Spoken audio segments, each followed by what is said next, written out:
Over the course of 12 seasons of Chicago PD, the members of the intelligence unit have gone undercover multiple times. This wouldn't be all that unusual, as cops go undercover to get answers all the time, and Chicago is a big city. The problem is that intelligence tends to stick to the same neighborhoods in the city, and that raises questions about how the Chicago PD characters have been successful. Criminals tend to have good memories, as they are always on the lookout so that they are not caught. Considering the Chicago PD intelligence members have gone undercover to deal with large gangs and cartels, after 12 years of the One Chicago series, it is surprising that nobody has been made right away. This is something Chicago PD Season 13 will need to explain, and there is a quick way that could happen.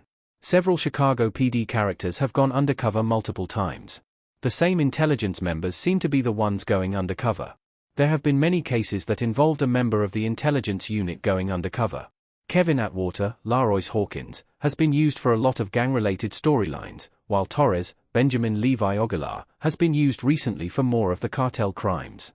Burgess, Marina Squarciati, has also had to go undercover to help deal with trafficking cases or to lure out predators. Some of these undercover missions have been a small moments just to get a quick answer, but there have been times when the cops have been undercover for days or weeks. They have had to infiltrate the gang networks, meeting various people connected to the crimes.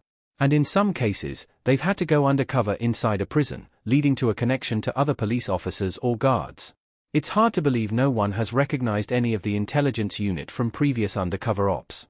Chicago PD keeps cases in a small radius. LaRoyce Hawkins as Kevin Atwater and Victoria Cartagena as Emily Martell in the Chicago PD Season 12 premiere. The cases always seem to take place in the same area, and while this of course due to filming needs, it leads to a lot of questions about how so many operations have been successful and so few covers blown. With the cops sticking to the same hunting ground, it should only be a matter of time before someone recognizes them. One of the reasons they don't use the same alias is just in case they have been made or run into some of the same people. While Chicago is a big place, the criminal networks tend to be small. After all, intelligence already seems to know the names of some of the gangs and the territories they cover. If they know the gangs, surely the gangs will know the cops who tend to work in that area. Let's take the example of Atwater being used for gang-related crimes. While Atwater may not have gone undercover to infiltrate Gang A, if Gang A had an altercation with Gang B and saw Atwater, Gang A should recognize him on the street. Chicago PD Season 13 can explain this with a few lines of dialogue. It's time for this to come up in an undercover mission. Having intelligence caught during an undercover op because someone recognizes them from the street would make for an interesting storyline. It would show the limitations of undercover ops when they happen in one small part of town, and it could also show just how aware and careful the criminal networks can be.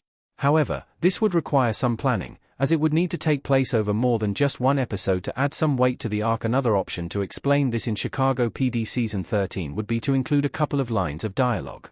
As there's a new mission, someone like Burgess could say that they have worked an op there before and they may get noticed, or she could say that she used to work as a traffic cop there. This would then lead to someone else having to take on the operation, showing that Voight, Jason Burr, does take all of this into account when choosing who will go undercover and where.